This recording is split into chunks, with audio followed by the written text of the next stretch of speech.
Uno Radio, a las 5 con Alberto Padilla.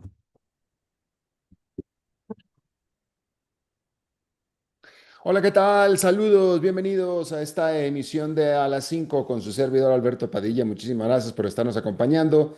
Gracias por estar ahí. Le mando cálidos saludos desde la señal de CRC 89.1 Radio en San José, Costa Rica, desde donde estamos transmitiendo hasta el punto, en el tiempo y en el espacio en el que usted nos está escuchando, porque estamos saliendo en diferentes vías simultáneamente, por ejemplo, en Facebook Live, en la página de este programa, A las 5 con Alberto Padilla. Estamos disponibles en el canal de YouTube de este programa. Estamos en podcast en las principales plataformas como Spotify, Apple Podcast, Google Podcast y otras cinco importantes más. Aquí en Costa Rica, este programa que sale en vivo en este momento a las 5 de la tarde se repite todos los días a las 10 de la noche aquí en CRC 89.1 Radio. En esta ocasión me acompaña, como normalmente lo hace, tratando de controlar los incontrolables, el señor David Guerrero y la producción general de este programa, siempre poderosa, desde Colombia, a cargo del señor Mauricio Sandoval. Bien, la gran pregunta que se hace literalmente todo el mundo es, ¿atacará o no atacará Estados Unidos a Irán? Y bueno, a este respecto, el presidente de Estados Unidos, Donald Trump, dijo que, o la Casa Blanca informó que el presidente de Estados Unidos se tomará 2 semanas para decidir si se une a Israel en una acción militar en contra de Irán. Hay que decir que la Casa Blanca reiteró que Irán tiene todo lo necesario para construir una arma nuclear.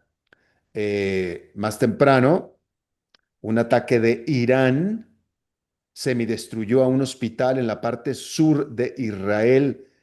De acuerdo a lo que informan las autoridades de Israel, el ministro de Defensa de ese país, de nombre Israel Katz, dijo que el líder supremo de Irán, el ayatollah Ali Khamenei, no se le puede permitir seguir existiendo más, dijo él. Em, y bueno, am, lo que es un hecho, lo que es un hecho irrefutable, es que Estados Unidos está amasando presencia militar en esa zona. Eso es un hecho, eso así es. Sin embargo, el presidente Donald Trump se ha negado todavía a, bueno, no ha querido decidir todavía atacar o inmiscuirse directamente en este conflicto militarmente hablando. Hoy le hicieron la pregunta de si lo iba a hacer o no lo iba a hacer y él contestó exactamente de la misma manera. Literalmente Trump contestó, puede que lo haga, puede que no lo haga, nadie sabe qué es lo que voy a hacer. Y eso es una respuesta bastante trompista, francamente, ¿sí? Hay que decir que quienes dentro del círculo del presidente apoyan una acción militar de Estados Unidos en contra de Irán, dicen que esta sería una operación limitada con objetivos bastante limitados, específicamente el destruir las instalaciones nucleares de Irán e impedir que las pueda utilizar, inutilizar estas instalaciones militares y sobre todo las nucleares como para que Irán las pueda utilizar contra Israel. Y notablemente se está hablando de la planta de enriquecimiento de uranio de Fordow, que es la que está enterrada dentro de una montaña y la cual, en teoría, solamente un tipo de bomba en específico que solamente tiene Estados Unidos pudiera alcanzar, esta que le llaman la destrozabunkers, esta bomba, es una bomba convencional. No es una bomba nuclear ni mucho menos, pero es una bomba gigante.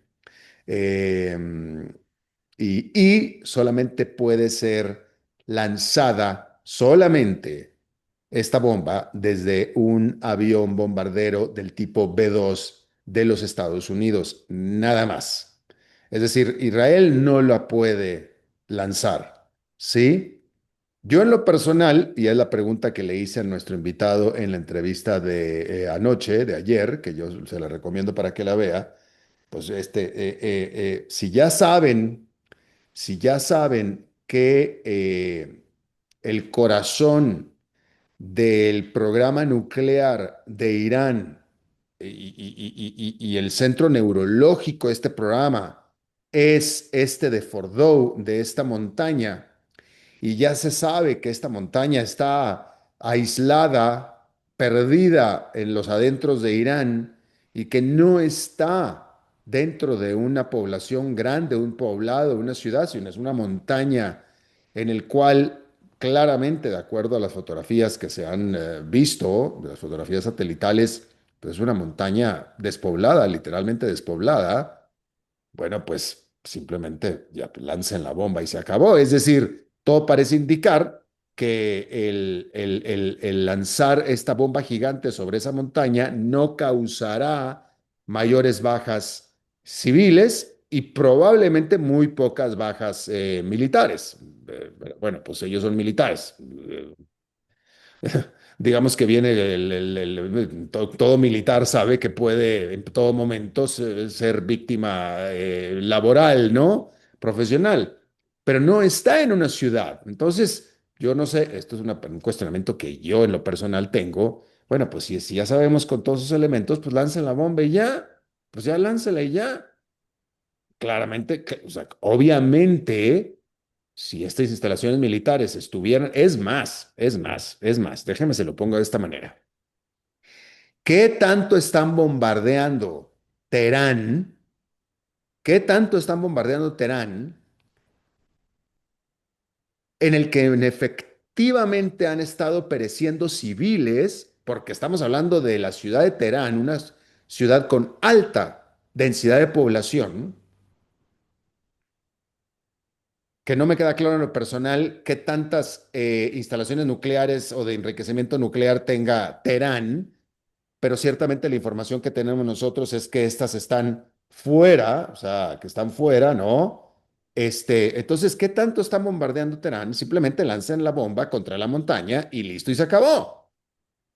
No matan a nadie, no matan población civil y destruyen el programa nuclear de Irán. Pero bueno, yo solamente soy un periodista que hago preguntas, no soy un militar estratega. Pero ciertamente no están haciendo lo que yo estoy preguntando. No están haciendo, porque no están atacando la montaña donde está el enriquecimiento nuclear y sí están atacando Teherán, incluyendo el canal de televisión del Estado. Pero sí, pero siguen sin atacar la instalación nuclear de la montaña. Sí, eso tiene algún sentido, pero bueno, eso es lo que están haciendo. ¿Sí? Hay que decir que interesante notar que la base de apoyo de Donald Trump, ¿sí? El que son los famosos MAGA, los Make America Great Again, la base, déjame se lo pongo de esta manera, quien más se opone a que Estados Unidos se involucre en un ataque a Irán son la base que apoya a Donald Trump. Son ellos. El círculo más íntimo de Donald Trump se está en contra. A todos ellos están a favor de Israel, pero están en contra de que Estados Unidos se involucre en un ataque en contra de Irán. Sobre todo porque piensan y alegan que esto significaría que Estados Unidos muy probablemente se metería en una guerra sin fin, como lo fue Vietnam, como lo fue Irak y más recientemente también Afganistán.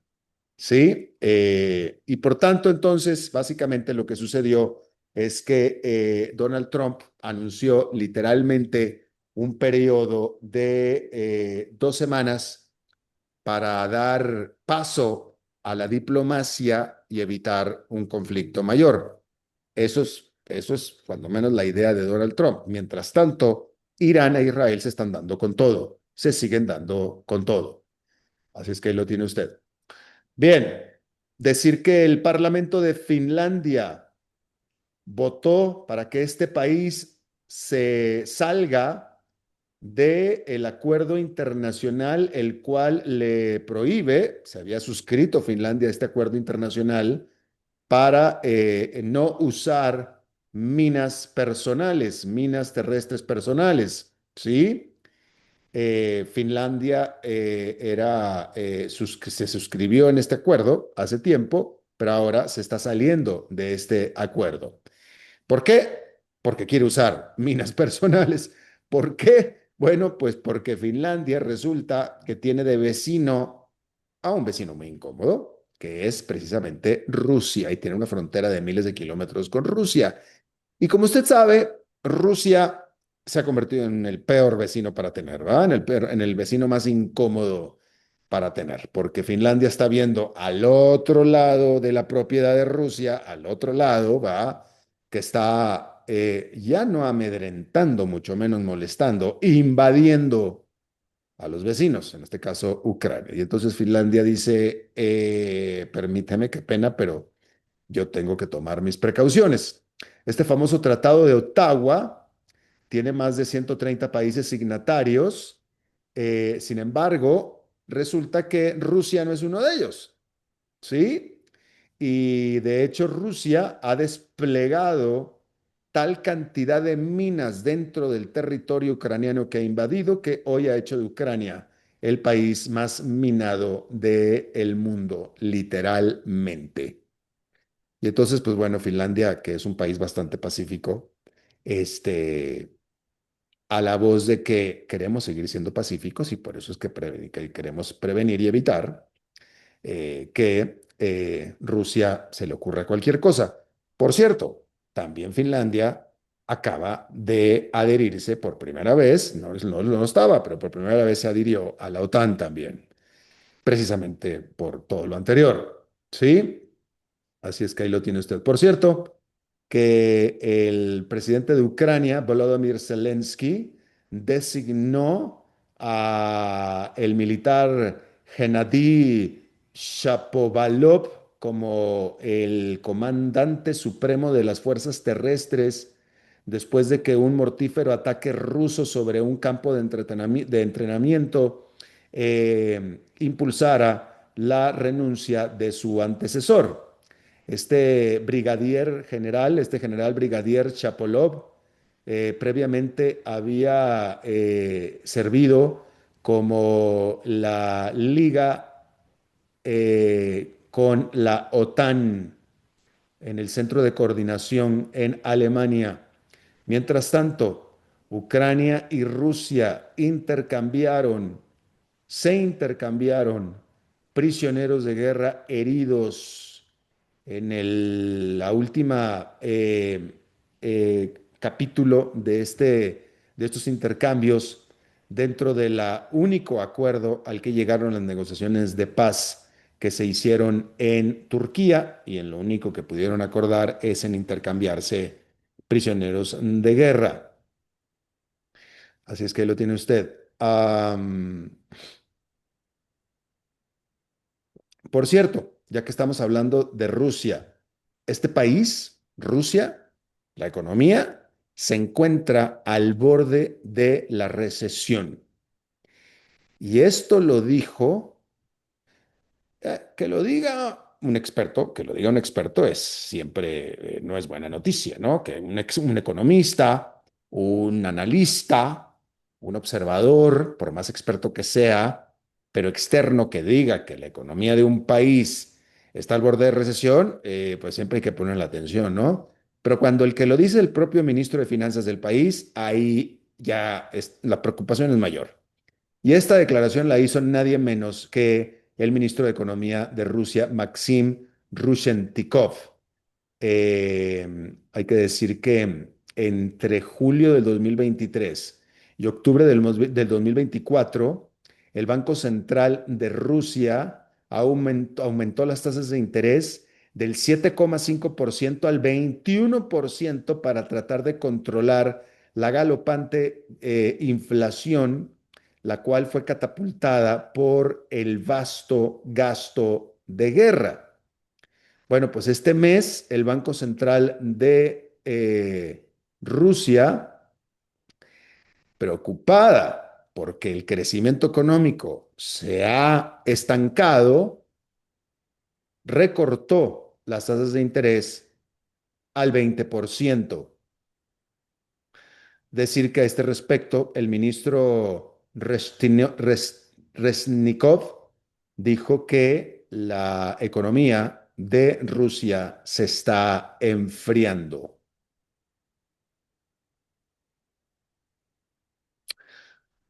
Bueno, por cierto, el Banco Central de Suiza recortó sus tasas de interés al nivel de cero, al estar este banco batallando con un aumento en el valor del franco suizo, la moneda nacional del país, en medio de lo que se define como tensiones comerciales globales. Tensiones comerciales globales es un eufemismo de decir Donald Trump.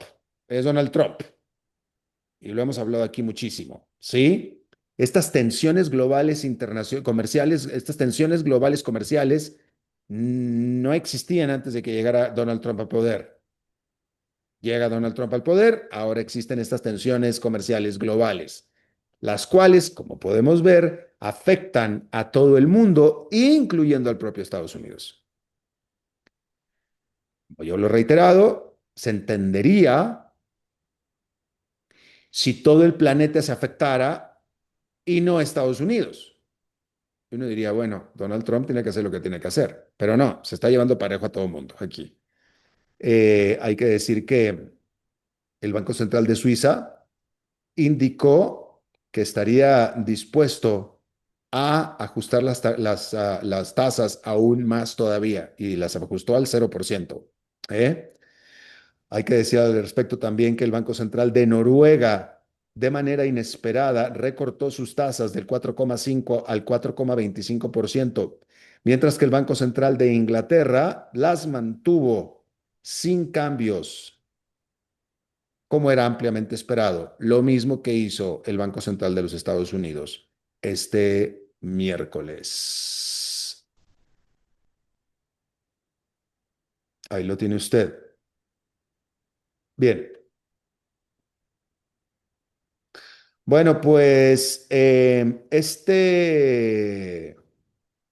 jueves,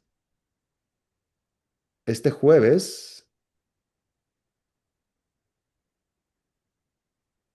se suponía que era la fecha límite para que TikTok en los Estados Unidos encontrara un comprador estadounidense o saliera de operar en Estados Unidos.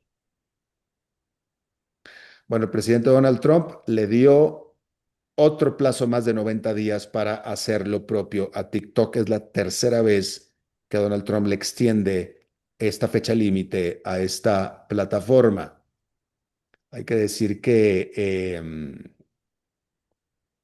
originalmente TikTok, que es tremendamente popular, 170 millones de usuarios en Estados Unidos la utilizan diario, supuestamente debió haber salido de Estados Unidos en enero, un día antes de la toma de posesión del presidente Donald Trump, el 19 de enero. Pero Donald Trump le dio oportunidad para encontrar este comprador, el cual nunca ha llegado todavía. Este jueves será el fecha límite y otra vez le dio otros 90 días, ¿sí? Hay que decir que en abril pasado, Trump eh, pareció utilizar esta carta de TikTok en sus negociaciones con China. Eh, Sin embargo, bueno, pues no, ni ha negociado nada con China, no ha llegado a ningún acuerdo con China y TikTok sigue ahí todavía, ¿sí? Eh, Alguien pudiera señalar que precisamente todos estos problemas con China es lo que ha entorpecido la venta de TikTok a quien sea. Pero la realidad de las cosas es que no parece que la empresa matriz de TikTok esté muy preocupada en buscar a un comprador. Y ahora que le están dando otros 90 días, pues menos va a estar preocupada porque pues como que ya encontraron el caminito, ¿no? Pero pues bueno, en teoría 90 días más para TikTok. Vamos a ver si esto al final sucede así. Por lo pronto, como si nada. Por lo pronto, como si nada. Bien, déjeme, en otras informaciones, déjeme, le digo que en Estados Unidos, las dos marcas de pilas, las dos marcas de pilas más conocidas de Estados Unidos, que son básicamente las dos más conocidas del mundo, están literalmente en una guerra, pero ahora en una guerra judicial. Y estamos hablando nada de menos que de Duracell y de Energizer, que usted las conoce. Estas marcas siempre han estado en guerra, porque siempre han estado en competencia, pero ahora es una competencia judicial, porque resulta que Duracell, de nuevo, siempre han sido enemigas, siempre han sido rivales, pero Duracell ya dijo, esto fue demasiado, Energizer, te pasaste de la raya, te pasaste tres pueblos y te voy a demandar acusándola de que está literalmente haciendo publicidad engañosa y dañina a Duracell, ¿sí? Hay que decir que Duracell alega que la nueva campaña de publicidad de Energizer, de manera falsa, engañosa y fraudulenta, afirma con nombre, porque lo afirma con nombre, que su pila Energizer Max supera a la pila Duracell Power Boost por un 10%. Digo, pues, y ya con eso, Duracell dijo, esto es insoportable y te voy a demandar. Y literalmente lo está demandando. Este anuncio que aparece en YouTube y en varias otras plataformas, ¿sí? Es de reciente creación, lleva poco tiempo, yo no lo he visto en lo personal, ¿sí? Pero Duracell asegura que este anuncio de Energizer le ha causado daño reputacional irreparable, incluyendo el destrozar su marca y la pérdida de lo que se le llama y lo que se cree que es buena voluntad. Eso dijo Energizer en su Duracell en su demanda. ¿Sí? Duracell trata de explicar, eh, fíjese, aquí es donde Duracell dice, Energizer no está diciendo mentiras, pero está engañando, que es diferente, porque dice que Duracell se basa en esta afirmación engañosa de que la pila de Energizer es de 10% superior a la de Duracell, solamente en una comparativa de productos de ambas marcas, solamente en las pilas AA y sobre un parámetro del estándar de la industria, pero que en realidad existen muchas otras métricas para comparar este mismo producto, las cuales demuestran que en realidad no es así. Entonces, Duracell dice, en esa prueba es cierto, pero en general no. Pues sea lo que sea, todo parece indicar que Energizer le pegó a la cabeza del clavo con todo porque los de Duracell se enojaron y se enojaron en serio. En este anuncio, que básicamente está en YouTube, y le digo, a mí no, yo no lo he visto, pero básicamente está en YouTube, aparece el conejito de Energizer, ¿sí? Que le llaman, así, el conejito de Energizer, el Energizer Bunny, ¿sí? Que aparece en un duelo frente a frente, ¿sí? Con lo que tiene la forma de lo que sería una batería de Duracell y una voz anuncia, no hay rivalidad. Energizer Max supera. a Duracell Power Boost por 10%. Sin exageración, solamente hechos. Eso es lo que dice la voz. Y ya con esto, Duracell está demandando que no solamente Energizer deje esta campaña maliciosa de publicidad, sino que encima le pague daños aparte.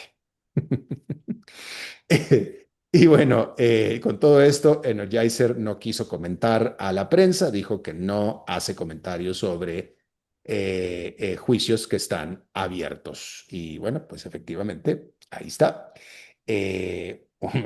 Una empresa rival que está demandando a la otra precisamente por ser rival. Habríase visto, pero bueno, ahí lo tiene usted. Dice la rival, somos rivales, pero te pasaste de la raya. Bueno, pues ahí lo tiene usted. Por cierto, cambiando de tema, fíjese usted déjeme encuentro la nota, aquí está, de lo más interesante, de lo más interesante. Los servicios de streaming, ¿sí? Que antes, bueno, antes se le llamaba, en español ya le dicen streaming, pero al principio, cuando todavía no se adoptaba el término streaming, le decían descargas de videos. Pues yo creo que ya todo el mundo entiende streaming, ¿no? Los servicios de streaming o el streaming en Estados Unidos, cuando menos, sobrepasó por primera vez en la historia en proporción la audiencia de televisión por cable y televisión abierta junta en Estados Unidos por primera vez en la vida. Es decir, más gente vio streaming que cable y televisión abierta juntas por primera vez, para que tenga usted una idea de cómo está cambiando el mercado. Hay que decir que en mayo el streaming representó el 45% de la gente consumiendo televisión, vamos a decirlo de esa manera. ¿Sí? Mientras que televisión abierta en ese mes solamente el 20% lo estaba viendo y el cable el 24%, conjuntamente un 44%. Esto de acuerdo con la encuestadora de Nielsen. Hay que decir que comparado a hace 4 años cuando comenzó Nielsen a tomar esta métrica, el streaming ha explotado un 71%, mientras que la televisión por cable ha declinado un 21% y la televisión abierta un 40%. Decir que la gran, bueno, la mayoría o el medio de streaming que la gente más ve por televisión en Estados Unidos es YouTube. Es YouTube. Seguido después por Netflix y después por todas las demás. Y todas las demás pues son, usted sabe, Prime, HBO Max, Paramount, etcétera, ¿no? Eh, pero ahí tiene usted, habla este reporte de cómo las propias empresas que antes eran, y que todavía, pero antes eran empresas de televisión por cable, y que antes incluso eran empresas de televisión abierta, han estado cambiando para hacerse al streaming, justamente al streaming. Y bueno, ahí lo tiene usted. Hay que decir que Netflix es el más claro ganador. eh, y bueno, pues ahí lo tiene usted. Aquí estoy leyendo una noticia de último minuto, de una noticia en desarrollo, de que Meta, ya habíamos estado hablando de Meta y los avances que está tratando de hacer en inteligencia artificial. Bueno, esta noticia está afirmando que Meta había tratado de comprar a la empresa completa de Ilya Sutskever de inteligencia artificial por 32.000 millones de dólares. Bueno, pues ya no la quiere comprar a la empresa completa. Ahora lo que está tratando de hacer es piratearse al presidente de esta empresa. Esa es la noticia que está saliendo en este momento. Ayer la noticia era que Sam Altman, el presidente de OpenAI, se quejaba de que Meta estaba precisamente tratando de quitarle a él sus manos derechas por un bono de hasta 100 millones de dólares cada uno. Y esto es aquí otra acción más sobre otro objetivo, otra movida más de Mark Zuckerberg sobre otro objetivo, que era esta empresa de Ilya Sutskever, que en este momento desconozco quién es esta persona, pero él tiene una startup de inteligencia artificial, la iba a comprar por 32.000 millones de dólares, pero ya cambió de opinión, mejor se va a traer nada más al CEO, por mucho menos, obviamente, pero se va a traer al CEO en este desesperado, agresivo y desesperado iniciativa de Mark Zuckerberg de Meta para tratar de meter a la fuerza, pero rápido y decididamente a Meta a la inteligencia artificial. Vamos a hacer una pausa y regresamos con nuestra entrevista de hoy.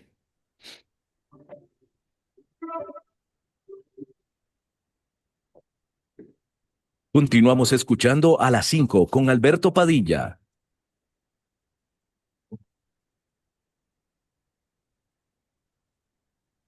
Para llegar pronto al trabajo, sea inteligente, porque si pasamos uno a la vez, el tránsito no se detendrá. Por eso, Un mensaje de esta emisora asociada de Canara. Ok, ya te has reído con nosotros, has aprendido con nosotros y nos hemos conocido más. Pero es hora de ponernos serios. El mejor momento para invertir fue hace 10 años y el segundo mejor momento para hacerlo es hoy. Entra a transcomer.com, convertite en un inversionista y transforma tu destino. Transcomer, puesto de bolsa de comercio. Construyamos juntos su futuro. Somos expertos en eso.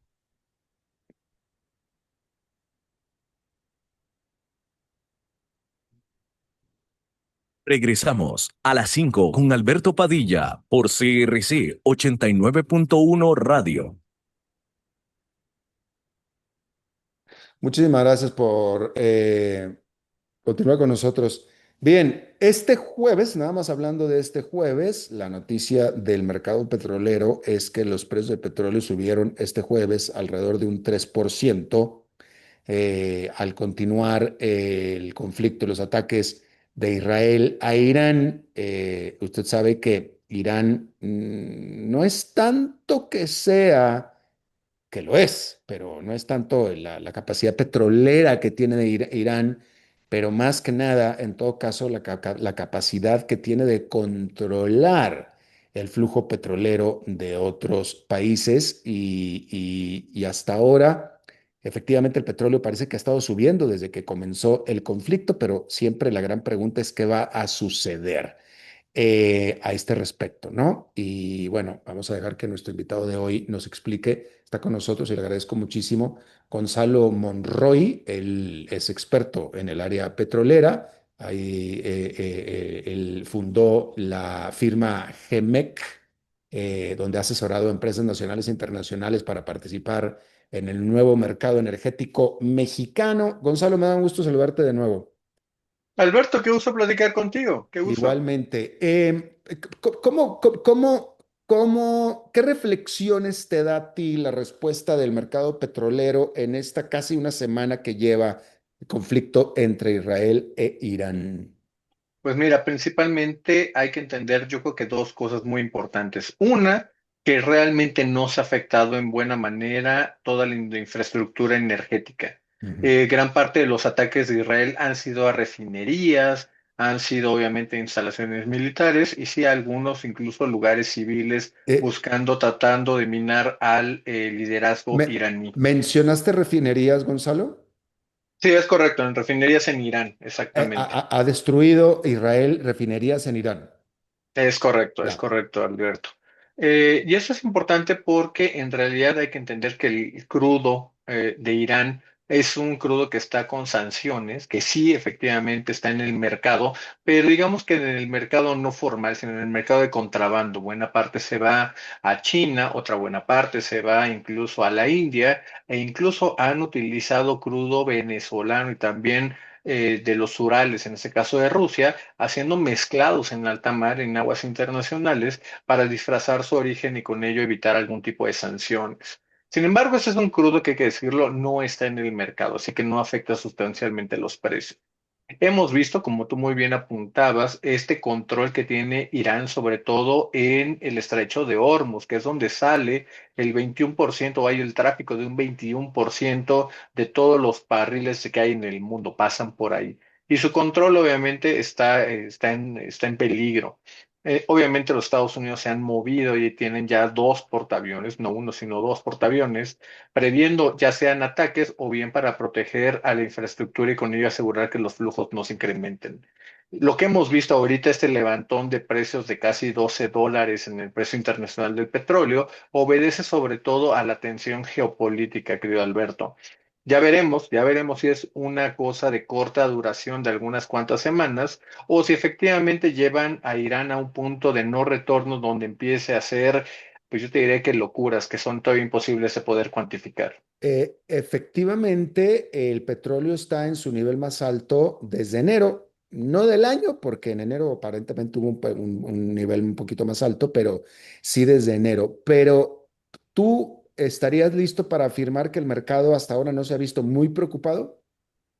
No, yo te diré que exactamente es lo que hemos visto, lo cual, por desgracia, y aquí es un poco entrar un poquito a las teorías de conspiración, hemos visto en los últimos 3 meses cómo algunos países de la OPEP, principalmente Omán y Arabia Saudita, han empezado a tener capacidad disponible lista para abastecer el petróleo que sea necesario. Y esto ha dado bastante tranquilidad a prácticamente todos los lugares. Hemos visto cómo Europa sigue estando igual, como en la parte de la India y China ya tenían otros contratos en pie para sustituir lo que pudiera llegar de Irán, valga la expresión, el mundo ya había preparado para ese tipo de cosas, querido Alberto. Pareciera, y creo que lo dijiste en tu primera respuesta, que el principal temor que Irán puede infligir, el principal daño que Irán pudiera infligir sobre el mercado petrolero es un bloqueo del estrecho de Hormuz. Pero pareciera que hay muchas dudas de que realmente lo pueda hacer, ¿cierto? Efectivamente, aquí hay que entender de que esa posibilidad o ese riesgo, mejor dicho, ha sido reducido considerablemente cuando ya tenemos a dos portaaviones Claro, con Estados Unidos y obviamente no solamente son los portaaviones, son los aviones, son las baterías antimisiles. Obviamente la capacidad de respuestas de Irán está seriamente limitada. claro. También en la primera oportunidad decía de que esto siempre y cuando no se ha llevado al límite a Irán. Si de pronto empieza a amenazar a través ya sea de ola de misiles, la infraestructura de Arabia Saudita, el país que es prácticamente pegado a Irak y también a Irán, obviamente eso sí te podría llegar a tener consecuencias de mayor plazo, pero hasta ahorita la presencia de esos dos portaaviones está reduciendo considerablemente ese riesgo. Esta misma semana, la Agencia Internacional de Energía pronosticó que durante el 2025 va a haber más oferta de petróleo que demanda. Me hace reflexionar a mí que si acaso se logra lo que Israel y presuntamente Estados Unidos están pretendiendo, que es uno, derrocar al régimen de Irán, con lo cual, dos, se le levantarían las sanciones a Irán y ya Irán pudiera funcionar como un jugador más en el mercado petrolero del mundo. El mundo nadaría en petróleo, porque Irán es uno de los principales productores de petróleo del mundo. Es correcto, es muy correcto, querido Alberto, pero aquí esta es, por desgracia, y es una conversación que abre más preguntas que respuestas, que tenemos más posibilidades que certezas. Hay que entender de que si no hay un cambio ordenado, es muy posible que Irán termine siendo una nueva Siria o peor, un Sí. país como Libia, que desaparezca entre una serie de facciones. que obviamente van a tratar de tener mayor dominio una sobre la otra y que podrá derivar en una zona de todavía mayor inestabilidad, que obviamente tratando de buscar algún tipo de legitimidad o de fuerza, terminen haciendo alguna cosa que sea inimaginable, ¿no? Tratar de atacar ya sea al propio Israel, o obviamente a Qatar, a Omán, a alguno de los Emiratos Árabes, y obviamente eso podría tener un gran problema. Es un gigantesco riesgo, y yo creo que es de las cosas que estamos viendo en este momento, que ni Estados Unidos ni tampoco Israel, más allá del cambio de régimen, están pensando en el día después de poder ganar. Y obviamente esto va a crear más problemas, más preguntas, querido Alberto, que de las que podemos imaginar en este momento. Cierto, pareciera que pareciera que la apuesta que está haciendo Israel y Estados Unidos en caso de que se una es que que al menos la población de Irán hasta este momento está unida en el rechazo hacia el gobierno teocrático del ayatolá, hasta ahora pareciera, ¿no? Pero al final todo se puede echar a perder.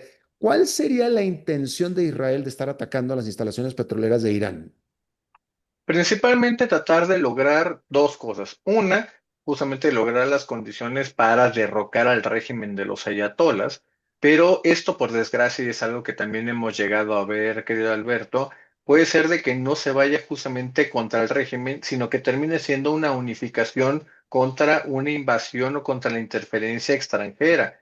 Hemos visto, y es algo que es muy común también en los Estados Unidos incluso, que cuando hay un enemigo en común, todos, independientemente de sus diferencias políticas, jalan o se reúnen alrededor del líder en turno, ya el famoso rallying the flag.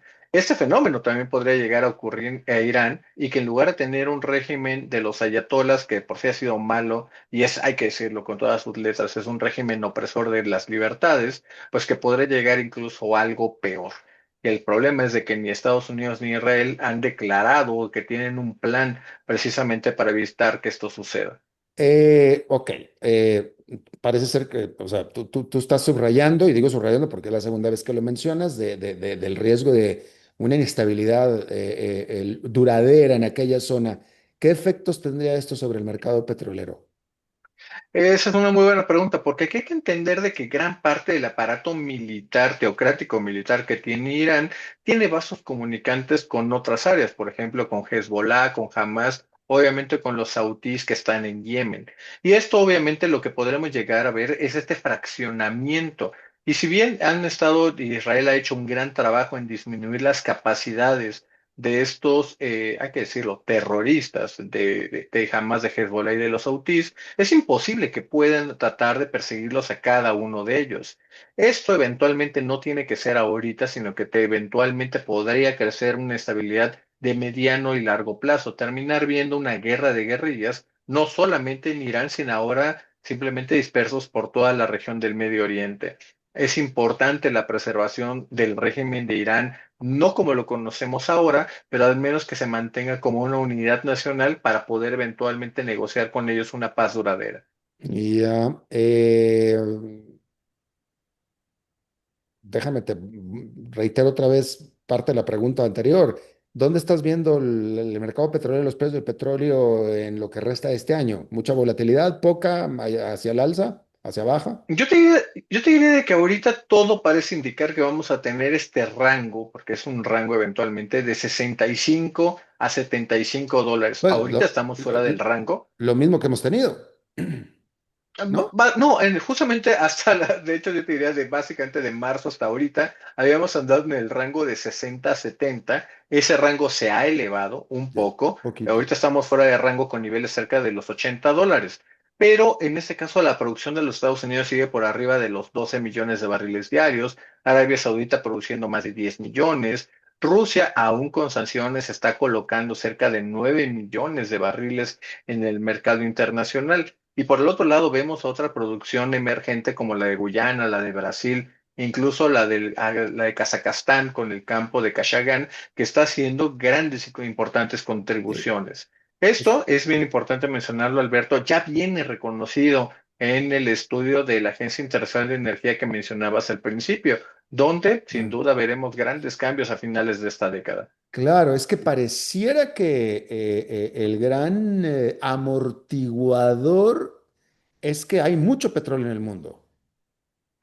Y fíjate, una parte que es importante, sobre todo para los que pintamos algunas canas, que el petróleo ahora ya está más diversificado. Antes si ocurría algo en la región de Medio Oriente, el mundo se paralizaba. Hoy vemos una producción muy importante tanto de Rusia, Estados Unidos, obviamente la parte de Sudamérica con Guyana y con Brasil. Y obviamente esto ha aminorado mucho los riesgos geopolíticos. Hoy lo que pasa en Irán y lo que pasa en Medio Oriente no va a afectar el desarrollo que veamos en Guyana, por ejemplo. Ya. Bueno, pues Gonzalo Monroy, experto en temas energéticos, consultor en estos temas también desde México, te agradezco muchísimo que, como siempre, tu buena disposición a charlar con nosotros. Por supuesto, mi querido Alberto, qué gusto platicar contigo. Te mando un gran abrazo. Igualmente para ti, muchísimas gracias y hablamos otra vez pronto. Y bueno, siendo jueves, vamos a pasar ahora con el segmento, con la colaboración de nuestro buen amigo, nuestro compañero aquí de los jueves, polemista, comunicador, el señor Dado, el señor enfadado. ¿Cómo está usted, señor Dado? Todo bien, por aquí Alberto Padilla, espero que tú estés bien, el equipo, la audiencia. Todo bastante bien, señor. Adelante, por favor. Bueno, te tengo una novedad que está sucediendo ahora en Estados Unidos y que tiene que ver con el Partido Demócrata como institución, como estructura. El New York Times acaba de publicar que han caído tan drásticamente las donaciones al Partido Demócrata que está teniendo problemas de caja y hay quienes consideran que el Partido Demócrata debería pedir préstamos para poder, hablemos de llegar a las elecciones intermedias del año que viene, ¿no?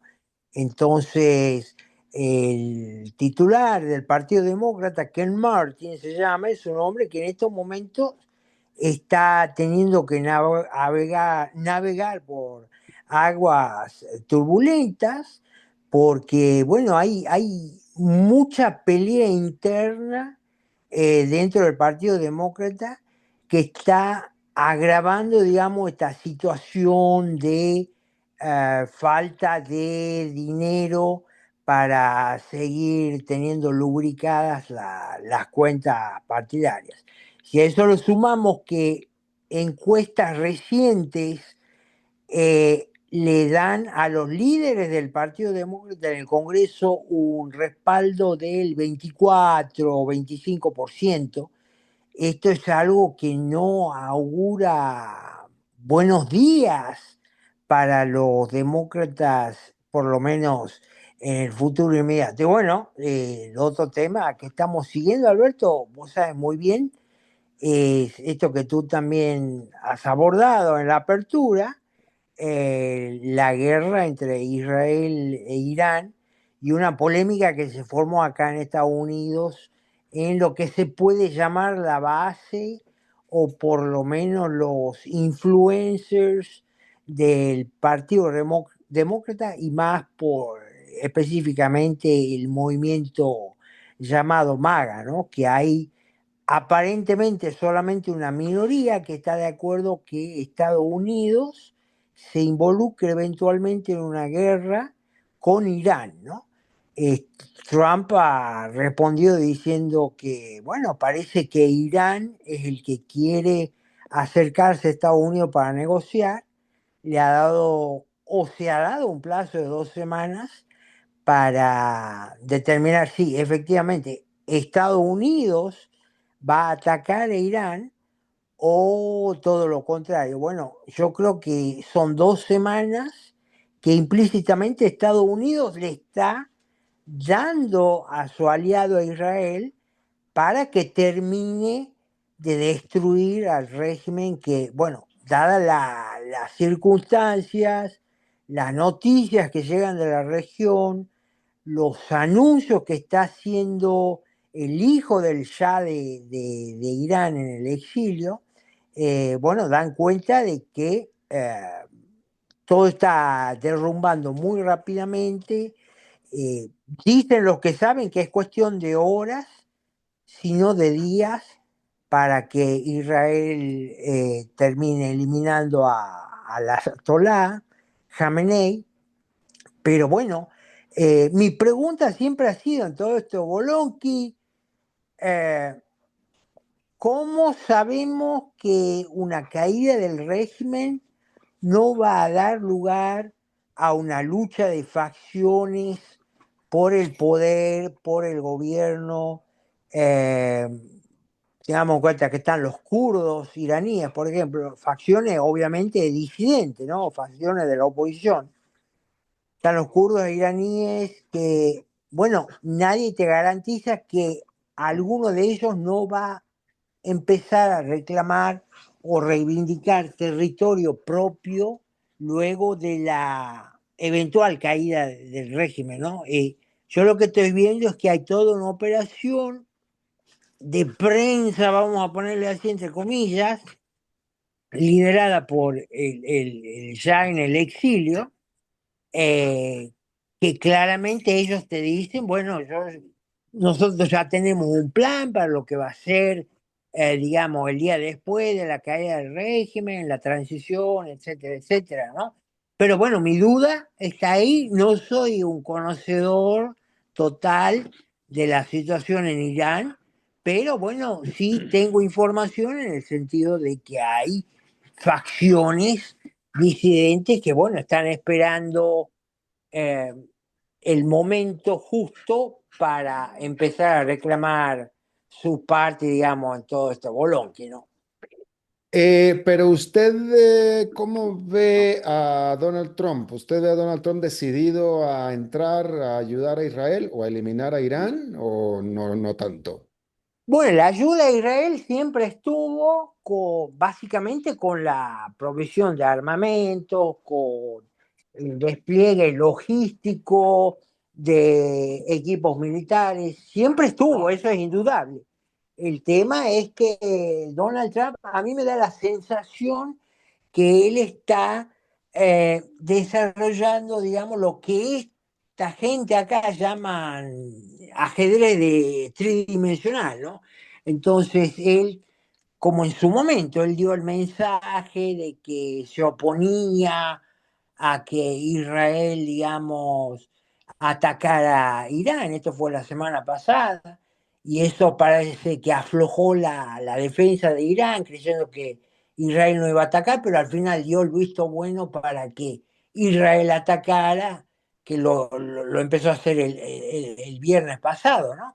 Entonces, a mí me parece que Trump, las señales que él está mandando son por momentos inequívocas, perdón, equívocas, pero solamente Trump sabe lo que está haciendo. Lo fundamental aquí, a mi modo de ver, es que se termine de una vez este régimen malvado de los ayatolas. Señor Dado, en 2 minutos, por favor, cambiando un Sí, poquito de tema. Usted es inmigrante en los Estados Unidos, su esposa es inmigrante en los Estados Unidos, y yo sé que es correcto. yo sé que ustedes se mueven mucho entre los círculos inmigrantes también en Estados Unidos. ¿Cómo ha sido para ustedes en el círculo que los mueven el ambiente con esta política de deportación del presidente Trump? Bueno, yo lo poco que he conversado, porque es verdad, yo me muevo en el ambiente de los inmigrantes, pero por ejemplo, yo estoy haciendo en este momento interpretaciones médicas. O sea, yo tengo que ir a ayudarle a interpretar a los médicos que se quieren comunicar con hispanos, atención al dato, con hispanos que han tenido normalmente accidentes de trabajo. Entonces me acuerdo que cuando llegó Trump, asumió el poder, mi primera reacción fue, voy a perder muchos clientes ahora porque, bueno, van a deportar a todos estos hispanos que están en la construcción y que normalmente uno tiene la imagen de que son gente indocumentada. Bueno, a mí hasta el momento me está pasando lo contrario, o sea, mis trabajos han aumentado, yo te vuelvo a decir, ayudo a hispanos que han tenido accidentes en el trabajo a comunicarse con sus médicos, sus fisioterapeutas, etcétera, ¿no?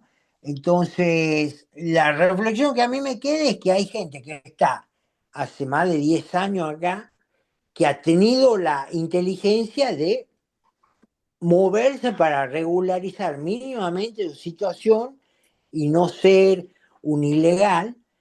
Así como también hay gente que durante los años de Biden ha entrado así en forma indiscriminada, gente delincuente con antecedentes criminales, y que esos son, según he leído un informe ayer, el 75% de los deportados son gente con antecedentes criminales muy graves, ¿no? Bien, bueno, pues señor Dado, muchísimas gracias como cada jueves. A la orden, Padilla, saludos a ti y al equipo. Igualmente para usted. Y bueno, eso es todo lo que tenemos por esta emisión de A las 5 con su servidor Alberto Padilla. Muchísimas gracias por habernos acompañado. Espero que termine su día en buena nota, en buen tono. Y nosotros nos reencontramos en 23 horas. Que la pase muy bien.